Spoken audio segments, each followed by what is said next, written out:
치우침 없는 공정한 뉴스를 전합니다. 강지원의 뉴스 정면승부. 네, 오늘 하루 대한민국에서는 어떤 일들이 있었을까요? 오늘 있었던 주요 뉴스들을 종합해 드립니다. 7시 뉴스 포인트입니다.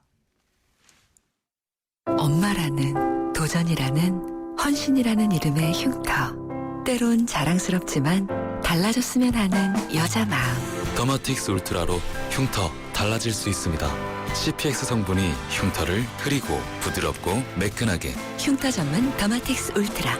본 제품은 의료기기입니다. 양동근의 캔디의 소리를 찾아서. 이 소리는 꽉 막힌 교통체증마저 뻥 뚫어버리는 캔디 크러쉬 소다의 10단 연속 콤보음입니다. 아, 시원해. 내 삶의 스윗 소다, 캔디 크러쉬 소다. 지금 다운받으세요. 전체 이용가. 피자, 가격이냐 맛이냐 그것이 문제로다. 광수씨, 피자헛에선 둘 다 포기하지 마세요. 크랩 시림프, 포테이토 소시지, 치즈, 갈릭 불고기 5천만이 사랑하는 토핑만 올려 더 맛있는 피자. 두 판 주문 시 한 판 9,900원. 피자헛. 오늘의 주요 뉴스를 꽉 채웠습니다. 강지원의 뉴스 정면 승부. 뉴스 포인트. 네, 먼저 정치권 등 우리 사회에 있었던 일들부터 살펴보겠습니다. 친절한 숙현 씨의 까칠한 뉴스 시사 컬럼니스트 이숙현 씨 나오셨습니다. 안녕하셨습니까? 네, 안녕하세요. 네, 검찰이 지금 경남 기업 수사하고 있죠. 네. 경남 기업이 정부로부터 받은 성공 불융자금 330억 원 중에서 일부를 비자금으로 조성한 정황이 포착됐다고요? 그렇습니다. 서울중앙지검 특수 1부는 경남 기업이 해외 자원개발 투자금 명목으로 지원받았던 성공 불융자금 자금 흐름을 추적하고 있다고 오늘 밝혔습니다. 네. 이 성공 불융자금이라는 것은 해외 자원 개발 시에 정부가 투자비 일부를 지원하는 제도인데요. 사업이 실패하더라도 기업 측 책임이 없을 경우에는 융자금을 감면받을 수 있습니다. 경남 기업은 그동안 석유공사 등을 통해서 이 자금을 330억 원 정도 받았는데 이 가운데 100억 원 가량이 비자금으로 조성됐을 가능성을 두고 검찰은 지금 수사 중입니다. 네, 그리고 해외 자원개발 국정조사 청문회 증인을 문제를 두고 여야가 협상에 나섰는데 결국 파행으로 끝났다는 소식도 들어있네요. 네, 그렇습니다. 여야가 증인 문제를 놓고 공방만 벌이다가요. 재협상 일정도 제대로 잡지 못했다고 합니다. 일단 새누리당은 문재인 대표 등 이 참여정부 관계자를 포함해 50여 명을 주장하고 있고요. 반면에 새정치연합은 이명박 전 대통령과 이상득 전 의원 등 150여 명의 명단을 요구하고 있습니다. 야당 간사인 홍영표 의원은 문 대표 등을 증인으로 요청한 것은 터무니없다면서 국정조사를 사실상 무산시키려고 하는 것이다라고 비난을 했습니다. 한마디로 전형적인 물타기라는 주장입니다. 하지만 새누리당 생각은 다릅니다. 이 권성동 간사는요. 문재인 대표는 노무현 전 대통령의 해외 자원 외교 순방 시에 비서실장으로서 총괄 업무를 수행했고 당시 산업자원부 장관이 정세균 의원이었다면서 증인 채택을 주장하고 있습니다. 이 국조특위 활동 시한이 4월 7일인데요. 얼마 남지 않은 시간 좀 제대로 활용해야 된다는 지적이 나오고 있습니다. 네, 대한변호사협회가 차한성 전 대법관의 변호사 개업 신고를 반려했다는 소식이 들어있는데요. 그렇습니다. 변협은 전관예우라는 악습을 타파하기 위해서요. 이 대법관 출신들의 변호사 개업을 강력하게 반대하고 있습니다. 하지만 당사자들은 법적 근거가 없다면서 반발하면서 지금 논란이 계속되고 있습니다. 변협은 오늘 성명을 냈습니다. 이 전관예우를 타파하기 위한 부득이한 조치였다면서 차 전 대법관의 개업 신고를 반려했다고 밝혔습니다. 반면 일각에서는 개업 신고를 반려한 법적인 근거가 없고 특히 직업 선택의 자유를 침해하는 것이라고 반박하고 있는데요. 그동안 법조계에서는 대법관 출신 변호사에게 수천만 원의 도장값을 주는 게 관례다. 이런 소문들이 공공연하게 떠돌았다고 합니다. 어쨌든 차한성 전 대법관은요. 현재 법무법인 태평양이 설립한 재단법인 이사장으로 내정된 상태인 것으로 전해졌습니다. 네, 오늘 오후 1시 15분께 경기도 파주시 도라산 전망대 인근 비무장지대에서 불이 나지 않았습니까? 네. 군 당국이 진화 중이라고요? 그렇습니다. 관계 당국에 따르면 불은 북한 측 지역에서 시작돼서요. 남하한 것으로 알려졌습니다.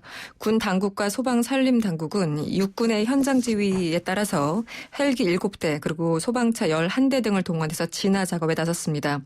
군은 유엔사 군사 정전위원회 승인을 받아서요. 오늘 오후 3시경부터 헬기를 투입했다고 합니다. 문제는 이 경부 북부 지역이요. 지난해부터 기록적인 가뭄 때문에 네. 상당히 고통을 겪고 있는데 네. 또 건조 경보가 지금 발령된 상태라서요. 진화가 상당히 어려운 것으로 알려졌습니다. 네. 김무성 새누리당 대표가 오늘 신림동 고시촌을 방문했습니까? 그렇습니다. 네. 청년들이 뭐 피켓 시위도 하고 그랬다면서요. 그렇습니다. 이 4월 29일 재보선을 앞두고 새누리당이 청년층 공략에 나섰습니다. 이 김무성 대표는 오늘 서울 관악을에 있는 대학원 고시촌을 찾았는데요. 관악을은 서울 지역 48개 지역구 가운데 야당 지지율이 가장 높은 곳 중 하나입니다. 새누리당이 방문하지 않을 수 없었던 것으로 보입니다. 일단 김무성 대표는 같이 동행한 지도부와 함께 이 음식점이나 원룸 등을 방문해서 그 현장 상황을 살폈고요. 또 고시촌에 거주하는 학생들 10여 명이 참석한 가운데 북카페에서 타운홀 미팅을 가졌습니다. 하지만 이 과정이 그렇게 순조롭지만은 않았습니다. 한국청년연대 소속 학생 10여 명이 청년 실업 최고치, 취업해도 비정규직, 혹은 중동 보내는 게 일자리 찾는 건가 이런 피켓을 들고 구호를 외치면서 행사 내에 시위를 벌여서요. 경찰이 배치되기도 했다고 합니다. 네. 감사원이 경찰에 성매매 현행범으로 체포된 직원 2명 네. 그 2명 직위 해제했다는 소식도 들어와 있네요. 그렇습니다. 황찬현 감사원장은 해당 사건 경위 등을 보고받은 뒤에요. 이들을 직위 해제했습니다. 감사원은 자체 조사 결과 이들의 비위 사실이 인정된다면 징계위원회를 열어서 조치를 취할 계획이라고 오늘 밝혔습니다. 앞서 수서 경찰서는요. 성매매 혐의로 감사원 직원 2명을 불구속 입건한 바가 있었는데요. 이 4급과 5급인 감사관 이 2사람은 지난 19일 밤에 강남구 역삼동의 한 모텔에서 유흥주점 여종업원 2명과 성관계를 맺은 혐의를 받고 있습니다. 네. 피싱 사기를 당하신 분들 계실 텐데요. 네. 이런 사기를 당한다 하더라도 10분 이내에 신고를 하면 확률상 피해금 76%를 돌려받을 수 있다. 이게 어디서 나온 이야기입니까? 금융감독원 이야기입니까? 네, 그렇습니다. 금융감독원에 따르면요. 10분 이내에 피해 사실을 신고한 경우에는 피해액 대비 환급금 비율이 76%에 달했다고 밝혔습니다. 또 20분이 경과하면 53%, 그리고 30분은 46% 순으로 점차 환급금이 줄었습니다. 네. 금감원은 오늘 피싱 피해 당부 사항을 통해서요. 이 금융사기 피해 사실을 인지하는 즉시 사기 이용 계좌를 신속히 지급 정지해야만 피해를 최소화할 수 있다면서 이같이 밝혔습니다. 지급 정지 조치를 빨리 하면 할수록 범인이 채 빼가지 못한 자금 중 일부를 돌려받을 수 있기 때문입니다. 금융사기 피해자는 피해금을 송금 이체한 계좌의 금융회사 또는 사기 이용 계좌를 관리하는 금융회사에 지급 정지를 신청할 수 있으니 많은 분들 좀 참고하셔야 될 것 같습니다. 네, 수고하셨습니다. 고맙습니다. 감사합니다. 네, 시사 컬럼니스트 이숙현 씨와 함께했습니다.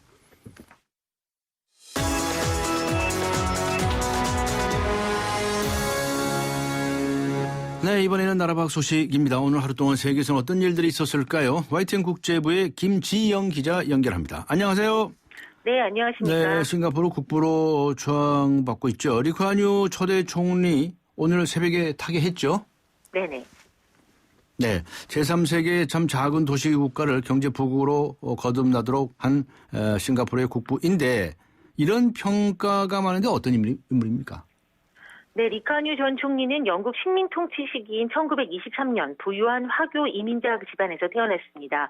영국 케임브리지에서 법학을 공부하고 돌아와서 노동인권 변호사로 활동하면서 정치적 기반을 다졌습니다.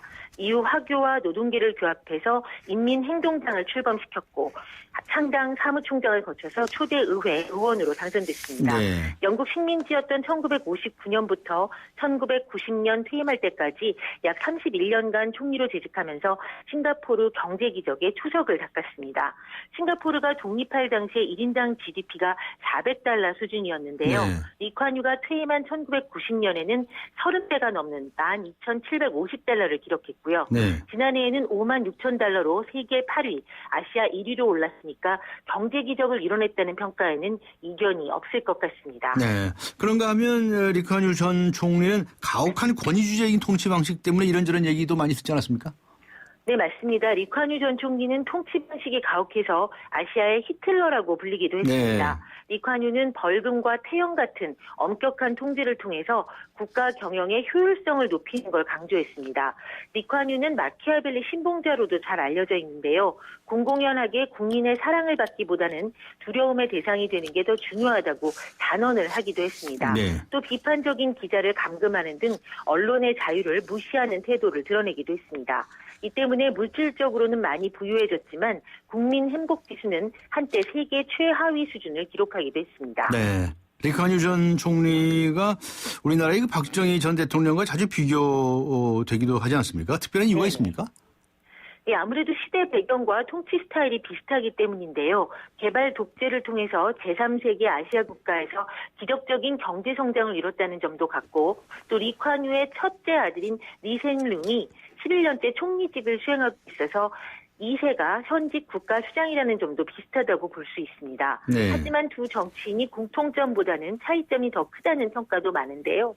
박정희 전 대통령이 쿠데타로 정권을 잡은 뒤에 일본식 군사 문화를 도입한 반면 리콴유는 선거를 통해 총리에 올랐고 영국식 법과 제도를 정착시켰다는 점 등이 차이점으로 지적되고 있습니다. 네. 또 우리나라가 재벌 중심의 특혜 정책을 통해서 경제를 급성장시켰다면 싱가포르는 청렴과 정직의 원칙 아래 강력한 반부패 정책을 펼쳤다는 점도 많이 다르다는 평가도 있습니다. 그럼에도 불구하고 두 정치인의 인연은 꽤 깊은 편인데요. 리콴유 전 총리는 박 전 대통령이 사망하기 전 마지막으로 정상회담을 했는데 이 자리에 청와대 만찬에서 박근혜 대통령이 통역을 맡기도 했습니다. 네, 수고하셨습니다. 감사합니다. 네, 네. YTN 국제부의 김지영 기자였습니다.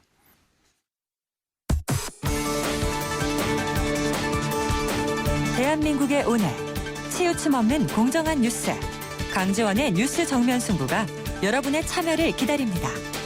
짧은 문자 50원, 긴 문자 100원에 휴대전화 메시지 샵 0945와 YTN 라디오 어플리케이션 예스 게시판에 소중한 의견을 남겨주세요.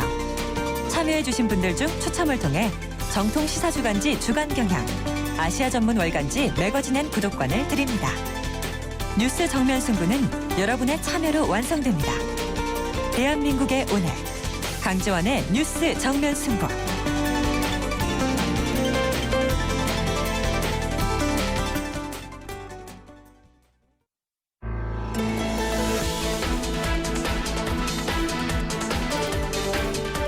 세상을 바꾸는 정면 승부.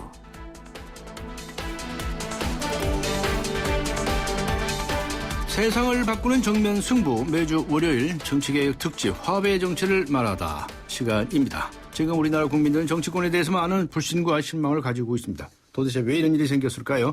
어떤 해결책이 있을까요? 그 원인과 해결책을 알아봅니다. 오늘 이 시간에는 새정치민주연합의 송호창 의원 초대했습니다. 안녕하셨습니까? 반갑습니다. 요새는 어떻게 지내십니까? 국회?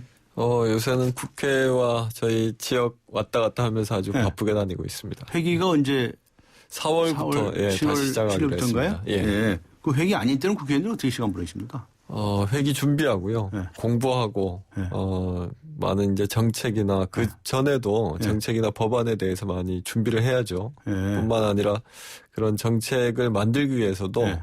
지역 자기 지역에 있는 주민들, 시민들과 자주 접촉하고 의견을 듣는 그런 시간을 많이 갖고 있습니다. 네. 그 회기 아닌 때도 이렇게 열심히 일한다는 말씀이시네. 회기 아닐 때 어떤 때는 더 바쁜 때도 있습니다.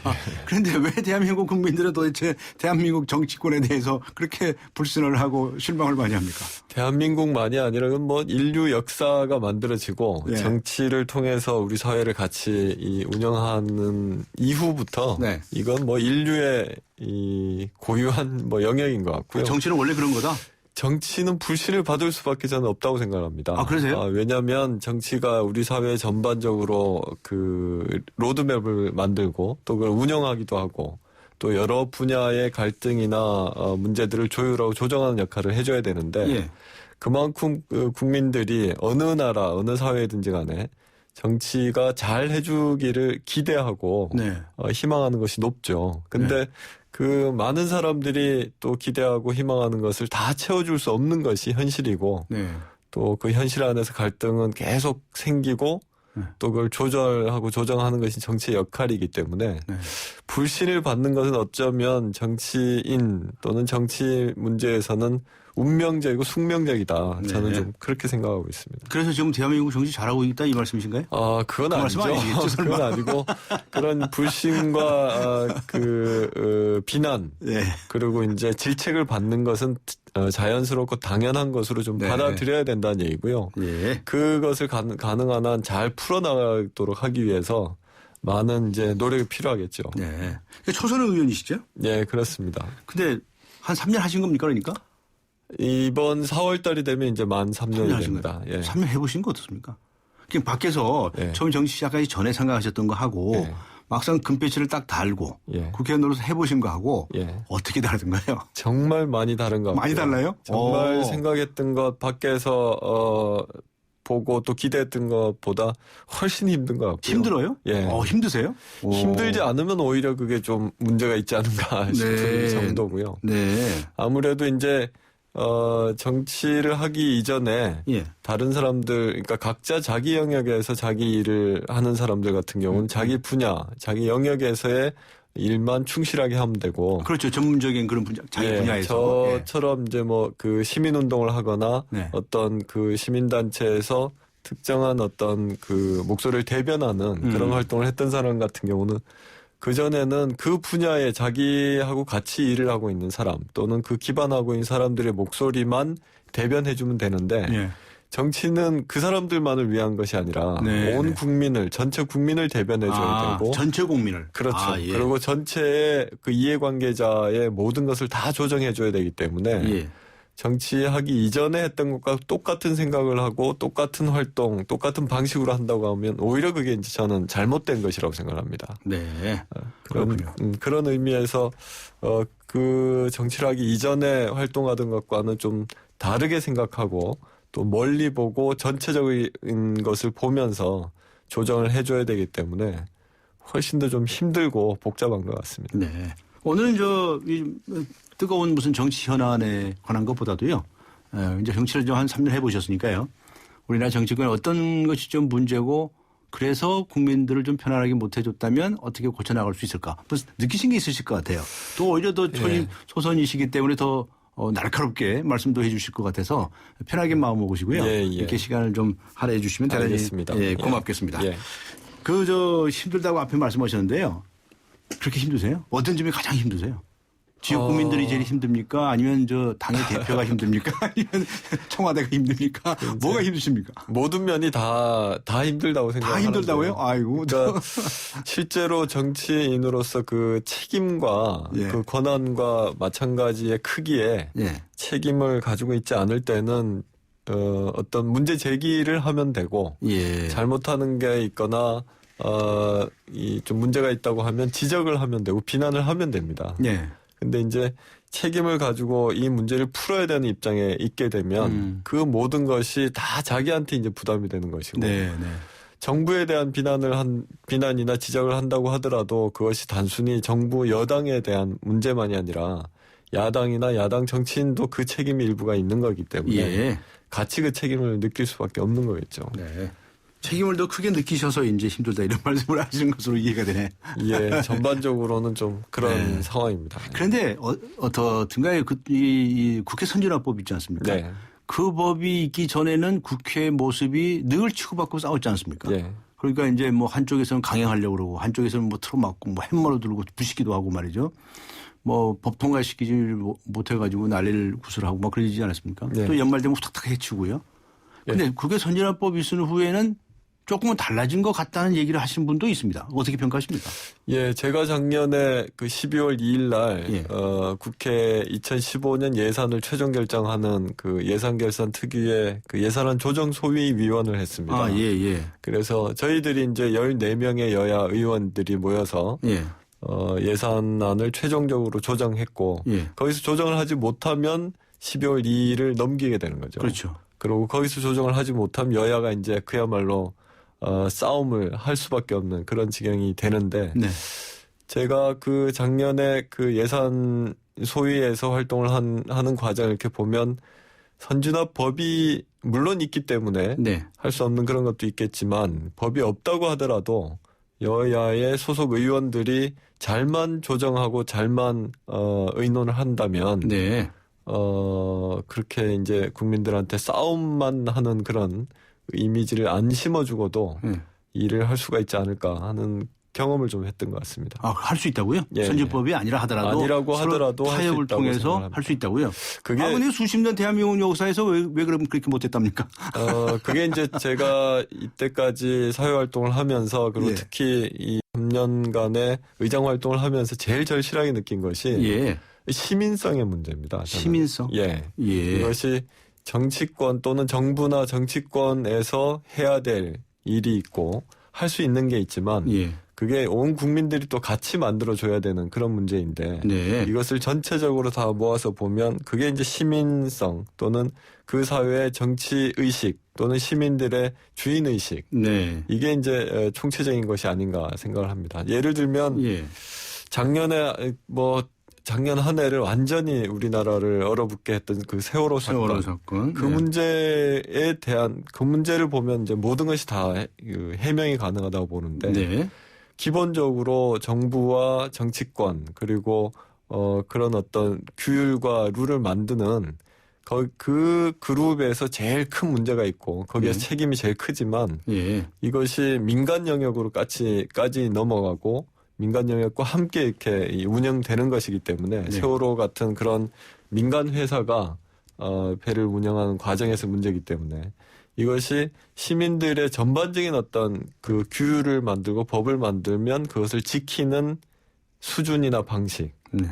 이런 것들이 좀 제대로 만들어져 있어야지만이 전체적으로 그 국가와 사회의 수준, 질적인 수준이 높아진다고 생각을 하거든요. 네. 근데 그런 것을 보면 작년 세월호 사건도 그렇고 이번에 문제 지금 대부분의 이 정치 사회적인 현안 문제들이 우리 사회의 현주소를 그대로 보여주고 있는데 네. 이것이 어느 한쪽의 사람들만이 제대로 한다고 해서 풀리는 문제가 아니라 우리 사회 구성원 모두가 좀 다르게 생각하고 네. 또 좀 공존하는 어떤 방식에 대해서 고민을 하지 않으면 이 문제는 네. 풀리지 않는다. 네. 단적인 예로 왜 이제 시민들이 그런 얘기 많이 하지 않습니까? 그 엘리베이터를 탈 때나 네. 문을 출입을 할 때 뒤에 들어온 사람을 위해서 문을 잡아줄 줄 아는 그런 배려하는 태도.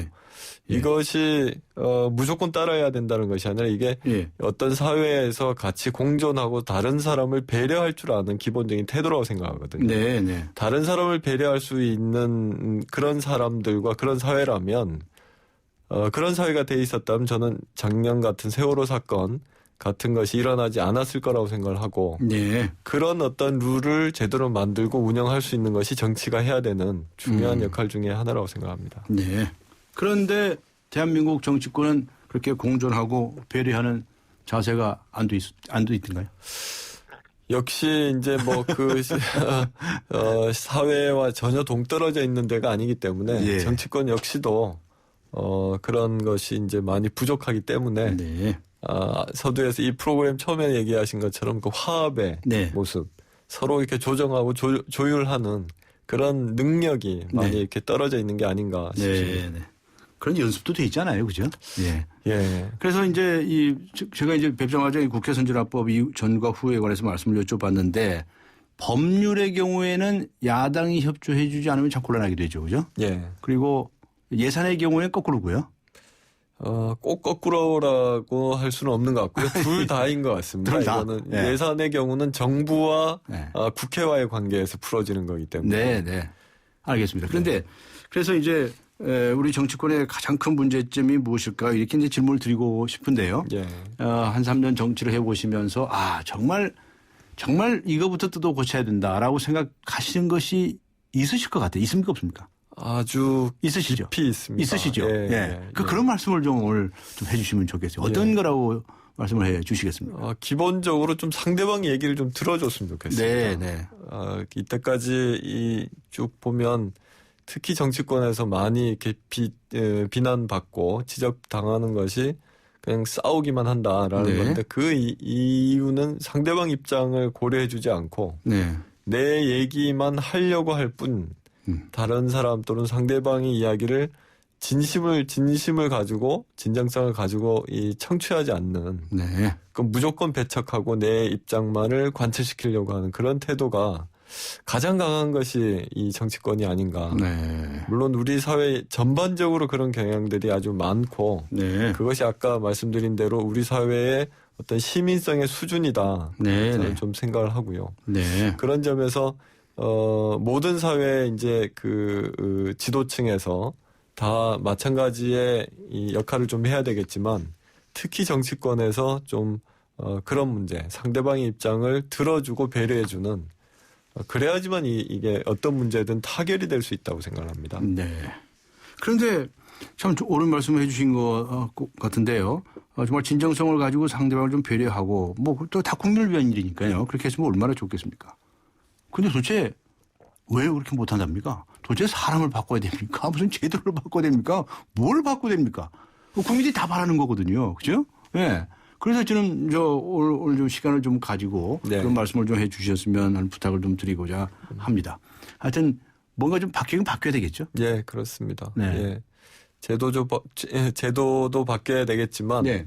제도보다는 먼저 사람이 좀 바뀌어야 되지 않을까 싶습니다. 예. 그러면 국회의원 300명 중에서 몇 명이나 바꾸면 되겠습니까? 그걸 뭐 숫자로 이렇게 얘기할 수 있는 문제는 아닌 것 같고요. 예. 그 중에는 뭐 제가 포함될 수도 있는 거고, 네. 오랜 경력을 가진 분들이 포함될 수도 있을 텐데 어쨌든 제가 말씀드린 사람이 바뀌어야 된다고 하는 거는 예. 상대방의 이야기를 좀 들을 줄 알고 수용할 줄 알고 그러면서 내가 생각하는 것과 우리 당, 우리 정치 이 그룹이 이 생각하는 것만을 고집하고 주장하는 것이 아니라 네. 상대방의 입장을 일정 부분 수용하면서 그러면서 한 발짝 좀 나갈 수 있는 그런 어떤 태도를 가진 사람들이 보다도 좀 많이 정치에 주요한 역할을 좀 하는 것이 네. 하나의 해법이지 않을까 싶습니다. 그런데 송호창 의원님 말씀과 같이 그런 생각을 하시는 분들이 주위에 많이 있으시던가요?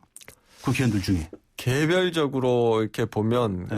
그런 생각을 하는 분들이 훨씬 많은 것 같습니다. 훨씬 많아요? 예, 훨씬 수적으로도 많고 네. 또 저희 당 그러면 같은 뭐가 경우도 문제입니까? 그분들이 다 바로 하면 되죠. 저희 그 새누리당 같은 경우도 제가 듣기로는 예. 그렇게 좀 그런 생각을 하는 분이 훨씬 많다고 얘기를 들었는데 예. 저희 이제 새정치민주연합 같은 경우는 그런 생각을 하는 분이 훨씬 많습니다. 네, 소위 말하는 이제 좀 합리적이고 네. 중도적인 성향을 갖고 있는 분이 더 많은데 이게 그 정치권 내에서 네. 또 정당 내에서 활동하는 데서는 이게 수로만 다 모든 문제는 해결이 되는 것 같지는 않고요. 네. 또 다른 논리나 어떤 그 메커니즘이 따로 좀 있는 것 같습니다. 아, 그렇습니까? 예. 또 다른 메커니즘이 있다. 그것이 무엇인지 잠시 쉬었다가 듣도록 하겠습니다.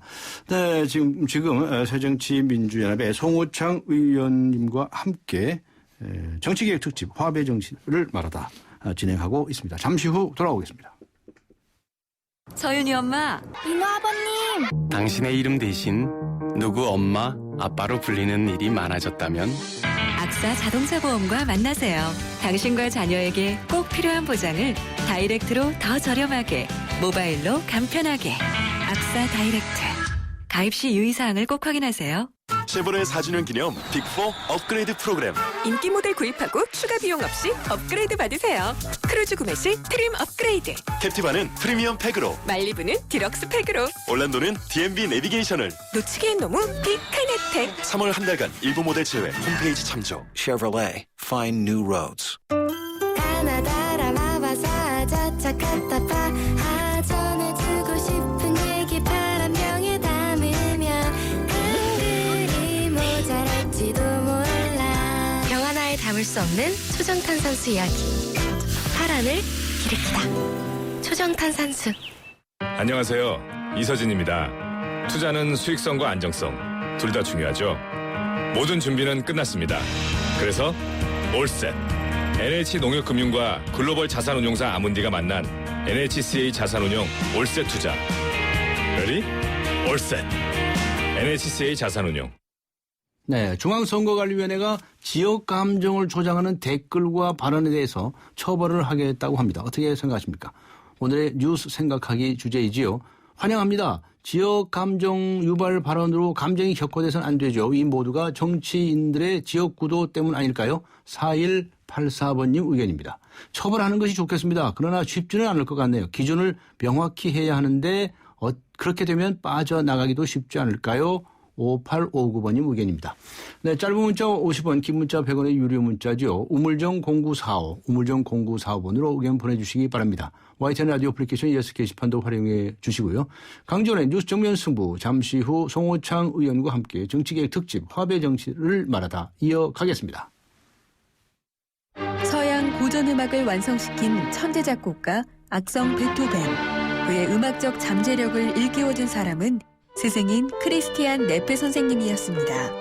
네페 선생님은 지루한 이론과 반복적인 연습을 강요하지 않았습니다. 이탈리아와 프랑스, 독일의 유명한 오페라를 감상할 기회를 마련했고 어린 베토벤이 음악에 대해 더 깊이 느끼고 생각할 수 있도록 이끌었습니다. 가르치는 것이 아니라 깨우치는 교육, 아이들의 잠재력을 활짝 꽃피우는 우리 교육의 희망입니다. 이 캠페인은 I am the key, 눈높이 대교와 함께합니다. 강지원의 뉴스 정면 승부. 네, 중앙선거관리위원회가 지역 감정을 저장하는 댓글과 발언에 대해 처벌하겠다고 하는데 어떻게 생각하십니까? 오늘의 뉴스 생각하기 주제이지요. 우물정 0945, 우물정 0945번으로 의견 보내주시기 바랍니다. YTN 라디오 애플리케이션 예스 게시판을 활용하셔도 되고요.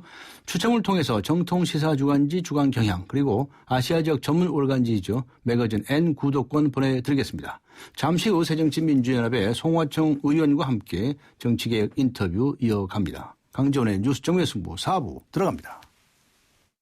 양동근의 캔디의 소리를 찾아서 이 소리는 꽉 막힌 교통체증마저 뻥 뚫어버리는 캔디 크러쉬 소다의 10단 연속 콤보음입니다. 아 시원해. 내 삶의 스윗 소다 캔디 크러쉬 소다 지금 다운받으세요. 전체 이용가. 피자 가격이냐 맛이냐 그것이 문제로다. 광수씨, 피자헛에선 둘 다 포기하지 마세요. 크랩쉬림프, 포테이토 소시지, 치즈, 갈릭 불고기 5천만이 사랑하는 토핑만 올려 더 맛있는 피자. 두 판 주문 시 한 판 9,900원. 피자헛. 네, 송호창 의원님 초대했습니다. 정치개혁 특집 화배 정치를 말하다.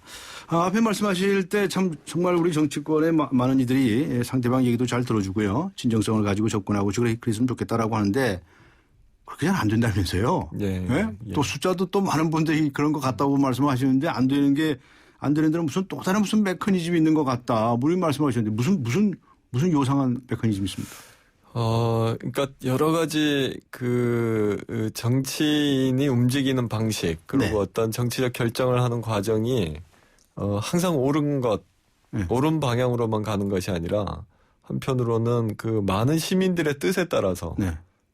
그리고 국민들의 여론에 따라서 이렇게 움직이는 그런 경우들이 참 왕왕이 있습니다. 이게. 네. 그런 걸 보면 국민의 여론을 반영하는 게 정치 아닙니까? 그렇죠. 반영해서 하는 것도 사실이고 또 예. 그게 맞는 거일 수도 있는데 예. 근데 한편으로 보면 어떤 이슈가 생겼을 때 그 문제에 대해서 상당히 여론조사를 통해 가지고 정치를 할 수도 없는 문제인데 네. 어떤 많은 사람들의 여론에 따라서 정치적 결정이 이렇게 나는 경우들이 많이 있죠. 네. 근데 그렇게 되는 경우에 당시에는 여론이 많이 이렇게 그쪽으로 가 있지만 사실은 올바른 방향이 아닌 경우도 있고 네. 합리적이지 않은 경우들도 상당히 많았던 것 같습니다. 예. 그래서 이때까지 보면 좀 중도적이고 합리적인 방향보다는 어떤 자극적이고 많은 사람들의 이 시선을 집중시킬 수 있는 네. 이런 쪽으로 어떤 정치적 의사결정이 이렇게 모아지는 네. 그런 과정들이 좀 많지 않았나 싶습니다. 그러니까 무슨 말씀이신지 잘 모르겠는데요. 그러니까 이 정치권에서 아주 자극적이고 이런 것들을 하면 여론은 오히려 그쪽을 따르는 수가 있다. 그래서 잘못 가는 수가 있다. 이런 말씀을 맞습니까? 그런 경우들이 좀 왕왕 있는 것 같습니다. 그래서 예를 들면 강경파가 이렇게 주목을 많이 받는다든가 이런 말씀이시죠? 예, 그렇습니다. 실제로 그렇게 정치판에 말이죠. 강경파가 많습니까? 수적으로 그렇게 많은 것 같지는 않은데. 아, 그래요? 그렇기 때문에 이제 제가 이제 그런 말씀을 드리는 건데요. 네네. 수적으로는 오히려 이제 말씀드린 대로 이제 합리적이고 네네. 중도적인 사람들이 그리고 그런 목소리가 훨씬 많은데 네. 어떤 정책을 결정하고 그 정치 입당이 그 어떤 정책에 대한 판단하고 결정하는 것은 강경한 목소리를 내는 사람들이 소위 우리가 흔히 말하듯이 목소리 큰 사람이 어떤 모든 그 집단을 대표하는 것처럼 되는 그런 경향들이 정치권에도 많이 있는 것 같습니다. 그런데 사실은 우리가 알기로는 정치라고 하는 것은 자기 주장을 강경하게 주장하는 것도 경우에 따라 필요하겠지만 결국 상대가 있기 때문에 대화와 타협 아니냐. 그래야 그게 화합의 정치를 하는 거 아니냐. 이제 이렇게 알고 있거든요.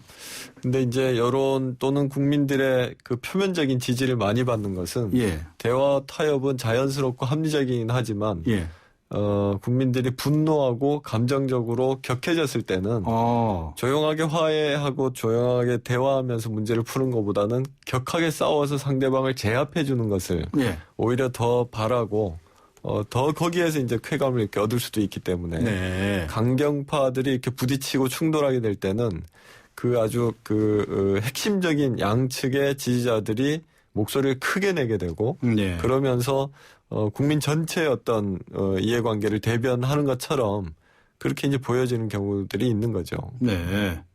그렇게 이 대립이라든가 갈등이라든가 그쪽으로 추구하는 사람들은 결국 사고 치는 거 아닐까요?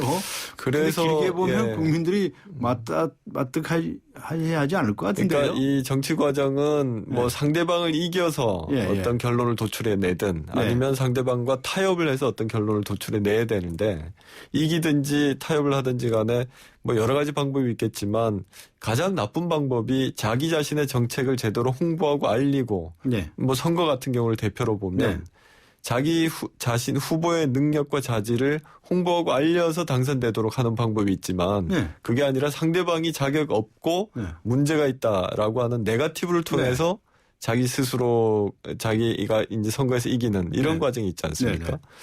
우리 선거에서 역대 선거를 보면 네거티브를 통해서 선거의 결과가 나온 경우들이 상당히 많았습니다. 많죠. 무지무지 많죠. 제가 좀 그런 거 좀 하지 말라고 매니페스토 운동도 하고 그게 결국 이제 우리 사회의 수준과 그 앞서서 말씀드렸던 시민 의식의 그 현재 상태를 보여주는 것이 아닌가 싶은데 그것을 오히려 이제 정치권을 좀 자극하고 더 그런 어떤 현재의 수준과 상황을 이용해서 정치적으로 유리한 결과를 이렇게 만들어내는 그런 어떤 정치적인 활동 방식이 좀 많이 이렇게 지속이 되어 왔기 때문에 그런 문제들이 좀 계속되어 온 게 아닌가 그렇게 생각합니다. 알겠습니다. 어떤 이들은 우리 사회에서 이렇게 대립이 날카로운 이유가 워낙에 선거제도 자체에서 과반수 독재라는 말까지 이제 사용을 하면서 승자 독식.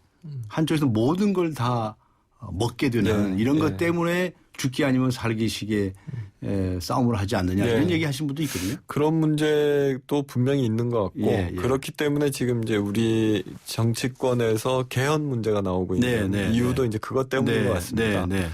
대통령 선거에서 승리한 쪽이 모든 권한을 다 행사를 할 수가 있고 패한 쪽은 아무것도 갖지 못하는 그렇기 때문에 이제 일방적으로 싸우고 갈등하는 이런 구조가 돼 있는 면이 한편으로 좀 있는 것 같습니다. 그 개헌 문제에 관해서는 송호창 의원님은 어떤 생각을 하고 있나요? 저는 개헌이 상당히 필요하다고 생각합니다. 그 개헌이 우리 사회에 지금 말씀하고 있는 이 문제를 푸는 하나의 중요한 해법이라고 생각은 하는데 그렇지만 개헌만 한다고 해서 모든 문제가 또 해결되는 건 아니다 하는 점도 좀 분명히 봐야 될 것 같습니다. 자, 그러면 개헌은 어떤 방향으로 해야 되겠고 그다음에 개헌 이후에 또 해야 할 건 또 뭐라고 생각하십니까?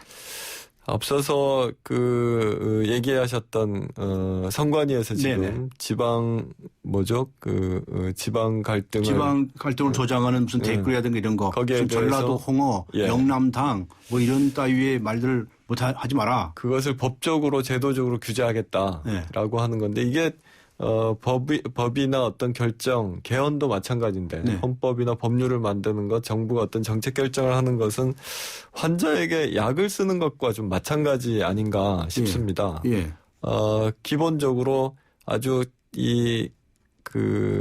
아픈 환자에게 예. 강도 높은 약을 써서 예. 바로 어떤 문제, 해열제를 써가지고 열을 바로 낮춘다든지 이럴 수가 있지만 급할 때는 그렇게 할 수가 있지만 강도가 높은 약을 쓰면 쓸수록 환자의 면역력이나 체력이 저는 떨어진다고 내성이 봅니다. 내성이 약해지는 거죠.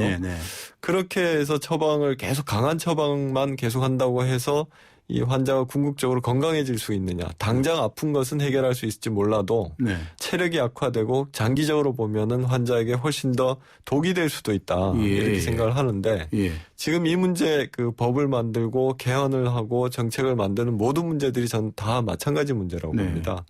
기본적으로는 의사가 환자를 치료할 때 면역력을 높이고 체력을 강화하는 가운데 스스로 좀 이겨낼 수 있도록 하는 이런 처방이 제일 필요하고 그런 길이 있다면요 너무 좋죠. 우리 정치권에서 법과 제도를 만드는 것, 어떤 정부의 정책을 만드는데 이런 태도가 저는 제일 필요한 게 아닌가 싶거든요. 근데 무슨 문제만 생기면 강한 처벌, 강력한 어떤 법이나 정부 조치를 통해서 모든 문제를 해결할 수 있다라고 하는 생각 자체가 좀 문제가 있고 그렇게 하면서 오히려 시민들의 자율성이라든지 스스로 그 문제를 해결할 수 있는 이런 것을 좀 놓치는 게 아니냐. 앞서 얘기하신 것처럼 지역 갈등을 조장하는 그런 어떤 문제에 대해서 분명히 법적으로 문제가 되고 위법행위라고 하면 처벌은 해야 되겠지만 그것을 시민들이 스스로 자율적으로 시민의식을 높여서 그런 행동을 하지 않도록 해주는 것이 한편으로 뒷받침이 되지 않으면 계속 처벌 수위를 높이는 방법으로는 이 문제는 궁극적으로 해결은 안 될 거다. 그렇게 생각합니다. 시민운동을 왜 하셨습니까? 이제 시민들이 이렇게 변할 수 있는 길을 찾을 수 있으면 좋은데 그렇게 시민운동을 하셔가지고 시민들이 변하던가요? 그렇진 않죠. 예. 그거 엄청 어려운데요, 그거. 그러니까 이게 모든 문제들이 시민운동을 통해서 다 해결되는 것도 아니고 정치권에 의해서 모든 것이 또 해결되는 것은 아닌 것처럼 하나씩 좀 우리가 인내심을 가지고 또 좀 길게 긴 안목을 가지고 지금 당장의 문제를 너무 조급하게 풀지 않고 하나씩 좀 차분하게 풀어나가는 그런 노력이 필요할 것 같습니다. 그 말씀하신 취지를 대입을 해보면 개헌 문제에 관련해서도 개헌이 모든 걸 다 풀어주지 않을 거다. 그렇지만 개헌이 필요하긴 필요하다. 이런 말씀을 하셨죠. 네, 맞습니다. 개헌의 방향 쪽에 대해서는 생각을 해보셨습니까? 저는 그런 차원에서 이제 개헌의 방향을 지금 생각을 하고 있는데 물론 아직까지 어떤 방향이다 딱 결론적으로 다 이렇게 얘기할 수는 없고 또 그것도 그 문제 역시도 개헌에 대해서 다른 생각을 가지고 있는 의원들이나 국민들의 의견을 더 이제 들어보고 수용을 좀 해야 될 거라고 봅니다. 이런 기본적인 자세가 전제가 된 상태에서 하나의 방향을 좀 생각을 한다면 앞서 말씀드린 대로 우리 지금 이제 정부 구조, 헌법 구조가 지나치게 선거제도 마찬가지인데요. all or nothing. 그러니까 이기면 모든 것을 갖고 지면 모든 것을 잃는다라고 하는 이런 구조를 좀 바꾸는 것. 그게 이제 한편으로는 권력의 균형과 분산을 시키는 것. 중앙과 지방이 분산이 돼야 될 것 같고 국회와 정부가 권한을 재조정해야 되고 하는 여러 가지 문제들이 좀 같이 논의가 될 수 있을 것 같습니다. 뭔가 좀 분권이 이루어져야 되고 균형이 잡혀야 된다는 말씀이시죠? 예를 들면은 감사 기능 그러니까 정부의 여러 가지로 정부 기관 자체가 부정부패를 한다든지 아니면은 위법한 정책을 핀다든지 이런 것들이 많지 않습니까? 근데 그런 감사를 하기 위해서는 객관성이 필요하고 제3자가 객관적인 기준을 가지고 감사를 해줘야 되는데 우리 지금 그 헌법 구조 안에서는 감사원이 행정부 안에 들어 있습니다. 대통령 직속이죠. 대통령 직속이고 그런 경우에 대통령에 대한 감사, 대통령이 관할하는 행정부를 감사를 하는 것은 한계가 있을 수밖에 없는 것이고. 감사원을 국회로 옮겨라 이 말씀이십니까? 그럼 국회가 됐든 아니면 다른 외부 기관이 되든 어떤 식으로든 행정부로부터 대통령으로부터는 독립해야 된다고 생각을 합니다. 저는 감사원을 국회로 옮기는 건 찬성하는 입장인데. 그것도 아주 괜찮은 방법이라고 그래서 봅니다. 더 행정을 더 견제할 수 있고 감사도 할 수 있다고 보이는데 방금 그런 것처럼 행정부가 지나치게 좀 비대하다고 보시는 것은 맞습니까? 비대할 뿐만 아니라 대통령의 특히 권한이 비대할 뿐만 아니라 작년에 제가 예산결산 특별위원회 활동을 하면서 예산 배정 관계가 지금 미국 같은 경우는 예산 편성권이 의회에 있습니다. 아, 예. 근데 지금 우리는 철저하게 정부가 다 가지고 있습니다. 네. 그런 상태에서 맨 마지막에 연말에 시한을 쫓기면서 또 국민들의 온갖 그 지탄과 비난을 온몸에 받으면서 짧은 시간 내에 그 다음 연도의 예산을 다 책정을 해야 되는데 그게 현실적으로 불가능한 상태. 예산심사 소위 하시는 국회의원님들은 다들 천재들 같아요. 천재가 아니라 제가 한 달 반 동안 한 하루에 2시간 정도밖에 못 자면서. 아, 그러셨어요? 네. 저희 보좌진들하고 거의 이제 뭐 몸무게가 한 어떤 그 심한 경우는 7kg 이상 빠질 정도로. 다이어트 하셨네요. 그렇게 일을 쭉 하면서 경험을 해보니까. 예. 국회가 겉으로 보기에는 방송으로 보기에는 뭐 호통치고 큰 소리 치면서 행정부를 견제하는 것처럼 보이지만 그렇게 보이는데요. 전혀 그렇지가 않습니다. 국회가 가지고 있는 권한이라고 하는 것이 뭐 아무리 문제 제기를 하고 호통을 치고 하더라도 행정부에서 자료를 내놓지 않고 그다음에 정부가 편성해 놓은 예산 그 사업에 대해서 정부가 양보하지 않으면 아무것도 할 수 없는 것이 현재 국회의 상황입니다. 네.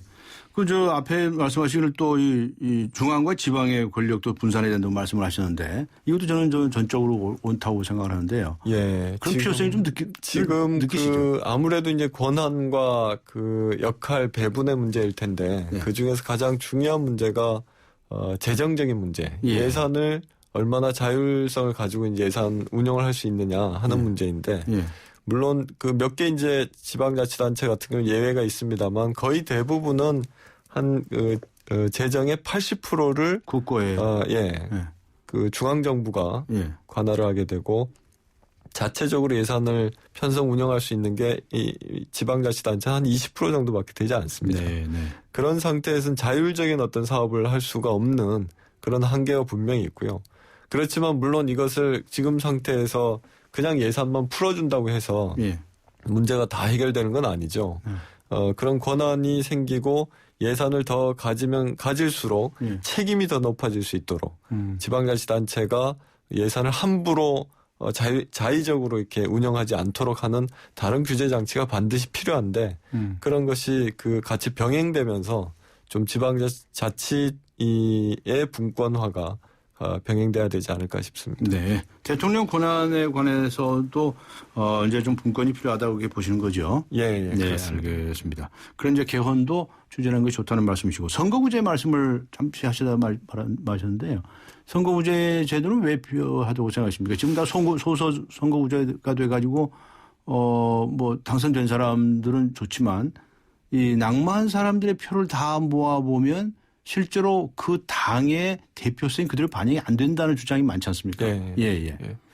선거구제 문제도 뭐 여러 가지 그 사표에 대한 처리 문제, 민심을 국민들의 뜻을 전체적으로 다 반영할 수 있느냐 아니냐 이런 문제 참 고려해야 될 것들이 아주 많은데 저는 좀 가장 중요하다고 생각하는 것이 어떤 권력의 분전뿐만 아니라 정치 지형도 좀 다양화되고 그래서 여러 정치 집단이 함께 정치적 어떤 의사결정을 함께 할 수 있도록 하는 것이 필요하지 않는가.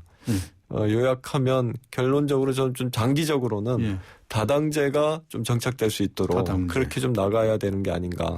그렇게 본다면 선거구제 같은 경우도 지금처럼 소선구제로 된 경우에는 양당제로 이렇게 굳어질 수밖에 없는 그런 문제들이 있죠. 그렇죠.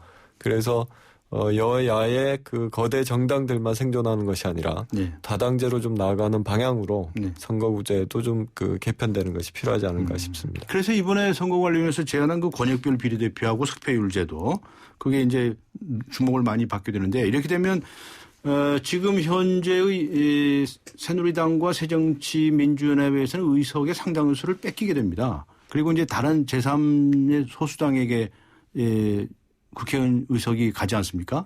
이렇게 되면 결국은 양대 정당이 제사를 깎는 결정을 하지 않으면 안 되는 거 아니겠습니까? 그렇죠. 과연 포기할까요? 할지 안 할지는 이제 좀 더 내부적으로 의논을 해봐야 되겠지만 저는 자기 스스로 자기 살을 깎아내는 그런 고통을 감수하지 않으면 우리 정치에는 발전이 저는 없다고 생각하고요. 근데 아무리 생각해도 그렇게 할 것 같지 않은데요. 그렇게 아니면? 되면 계속 오히려 저는 그렇게 하지 않으면 더 바보가 되지 않을까 싶습니다. 왜냐하면 스스로 자기가 이걸 뭐 기득권이라고 얘기할 문제는 아닌데 스스로 자기 자신의 권한과 그 힘을 분산시키고 이 줄여나가는 노력을 하지 않으면 언제까지도 뭐 이 문제를 풀 수가 없는 거죠. 그러니까 권력과 힘이 어느 한쪽에 또는 두 군데로 이렇게 집중되어 있는 것을 스스로 풀어내야지만 그렇게 풀어낼 수 있는 사람들이 아마 후대에 크게 어떤 그 업적을 남긴 것으로 평가받을 수 있지 않을까 싶습니다. 네, 그게 그렇게 과연 될까요? 참 바람직하다고는 생각되지만 과연 누가 고양이 방울에 목의 방울을 달까? 글쎄요, 저는 지금 제1야당의 이제 소속 의원으로서 저희 당의 이제 많은 의원들과 이런 문제에 대해서 그 많이 얘기를 하고 있는데 저희 당 내에서도 그런 어떤 다당제 권력 분권화가 필요하다라는 생각을 갖고 있는 분들이 훨씬 다수이고 또 그런 뜻이 충분히 제대로 이렇게 전달이 될 수만 있다면 가능성이 있다고 저는 생각합니다. 저 당내 정치에 관해서도 간단히 한 말씀 해주시겠습니까? 당 소속의 국회의원 활동을 해보시니까 어떻습니까? 그 당 대표라든가 당 지도부다 이런 분들이 아주 너무 셉니까? 말 잘 들어야 됩니까? 이제 당 내외 뭐 이런 게 있는 건 아닙니다만. 당내에서도 서로 관계를 설정하고 거기서 힘을 모으고 또 어떤 정책을 추진하기 위해서는 서로 의견들을 이렇게 많이 모아야 되기 때문에 그 안에서 이제 정치도 반드시 필요한 것 같습니다. 근데 이게 참 대외적으로 국민들 앞에서 공개적으로 하는 것과 당 내에서 잘 보이지 않는 가운데에서 하는 것이 훨씬 더 어려운 것 같고요. 그래요? 훨씬 더 치열한 것 같고 그런 것 같습니다. 그렇군요. 네, 좋은 말씀 듣다가 시간이 거의 다 됐습니다. 마지막으로 부탁을 드리겠는데요.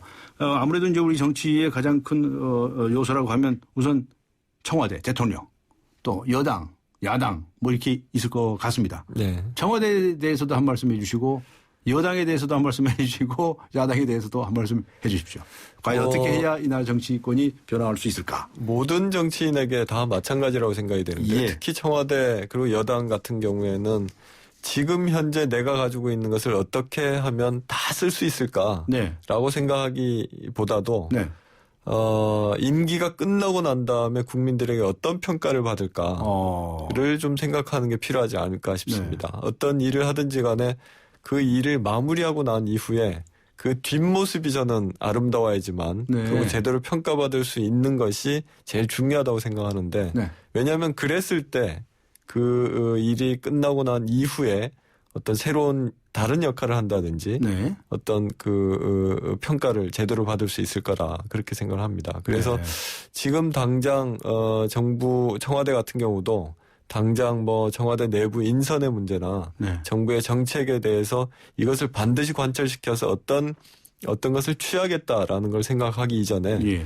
이 모든 임기가 다 끝나고 난 뒤에 국민들한테 정말 저 정부는 이런 면에서는 상당한 성과를 가지고 있고 평가를 할 만하다라는 그런 어떤 생각을 가지고 지금 현재의 문제를 좀 들여다보면 보다 좀 합리적인 어떤 해법이 나오지 않을까 싶습니다. 야당 소속 당에 대해서도 한 말씀 해 주십시오. 야당도 저는 마찬가지라고 생각합니다. 전면에 대해서도 마찬가지예요. 야당도 마찬가지로 언제까지 야당으로 문제 제기만 하고 계속 비판만 하는 입장이 있는 것이 아니라 나중에 다음에 여당이 되고 집권당이 됐을 때 어떤 식으로 자기 정책을 필지에 대해서 생각을 하고 그런 가운데에서 지금 현재 이 정책을 좀 여당 입장에서 오히려 생각을 해서 이 지금 현재 이슈나 정책 문제를 좀 풀어나간다면 보다 더 좋은 현명한 해법이 나올 수 있지 않을까 싶습니다. 그런 생각 잘 안 합니까? 다들 이제 당장 열이 올라가고 너무 머리가 아프면 강한 진통제를 쓰려고 하고 독한 해열제 쓰려고 하는 것처럼 이게 조급해서 그런 것 같아요. 조급해한다. 조금만 더 멀리 보고 이 장면이 끝나고 난 다음에 일막이 끝나고 난 뒤에 내가 어떻게 할지 어떤 상태가 될지에 대해서 조금만 더 생각할 여유가 있으면 전 해결될 수 있을 거라고 생각합니다. 그 야당은 좀 여유가 있을 것 같은데 더 초조한가요? 오히려 따라가고 쫓아가야 되는 입장이기 때문에 예. 더 초조해지기가 쉬운 것 같고요. 아, 네. 마찬가지 입장인 것 같습니다. 여당에서는 수성을 해야 되고 네. 야당에서는 공성을 해야 되는 그런 입장이라서 똑같은 것 같습니다. 네. 우리 정치권에 대해서 국민들의 시선이 좀 따갑다는 걸 잘 아시죠? 예. 많이 느끼시죠? 우리 예, 국민들께 그렇습니다. 이 정치 개혁을 위해서 딱 한 말씀만 해주십시오. 진정성을 가지고 있는 사람들이 의외로 많이 있습니다. 아, 많이 있다. 그리고 그 따가운 질책과 비난을 정말 아프게 받아들이는 사람들이 많이 있습니다. 네. 그런 사람들에게 힘을 모아주시면 좋겠습니다. 예, 고맙습니다. 감사합니다. 네, 감사합니다. 지금까지 정치개혁 특집 화합의 정치를 말하다 새정치민주연합의 송호창 의원과 함께 했습니다. 안녕하세요. 영화배우 황정민입니다. 유플러스 가족 무한 사랑 들어보셨어요? 가족 중 한 명이라도 유플러스면 온 가족 휴대폰 요금을 매달 할인해줍니다. 거기다 인터넷까지 유플러스면 LTE 무한대 요금을 최대 반값으로 쓸 수 있습니다. 국내 유일 유플러스 가족 무한사랑 클럽. 지금 유플러스 매장에서 만나보세요. 에이스 고객 이정재. 침대를 말하다. 가구는 디자인만 보고 사도 되지. 근데 침대를 그렇게 사봐라. 아침에 어떻게 되겠어. 잡았으면 알 텐데. 침대는 가구가 아니다. 침대는 에이스다. 에이스 침대. 하얀 쌀에 옛 어머니의 지혜가 더해지면 들리세요? 한 방울도 뺏기지 않는 빨간 쌀의 능력. 촉촉해지고 싶은 만큼 촉촉해져요. 진한 보습이니까. 한율 진액 스킨. 네, 오늘의 뉴스 생각하기 주제는 선거관리위원회가 지역감정을 조장하는 댓글과 발언에 대해서 처벌을 하겠다고 하는데 어떻게 생각하십니까? 하는 것이었죠. 네, 0724번님 반드시 처벌해야 합니다. 왜 이제서야 하는지 모르겠네요. 아직 어린 학생들은 댓글을 보고 영혼함에 가본 적도 없으면서 덮어놓고 상대를 비난합니다. 2852번님께서는 지역감정을 일부러 조장하는 사람들도 있습니다. 처벌도 좋지만 근본적인 원인부터 찾아야 하지 않을까요? 라는 의견 주셨습니다. 휴대전화 끝자리 7713번님께 주간 경향을, 5327번님께 매거진 N 구독권 보내드리겠습니다. 네, 오늘 순서 여기서 모두 마치겠습니다. 3월 23일 월요일 오늘 순서 모두 마칩니다. 여러분 고맙습니다.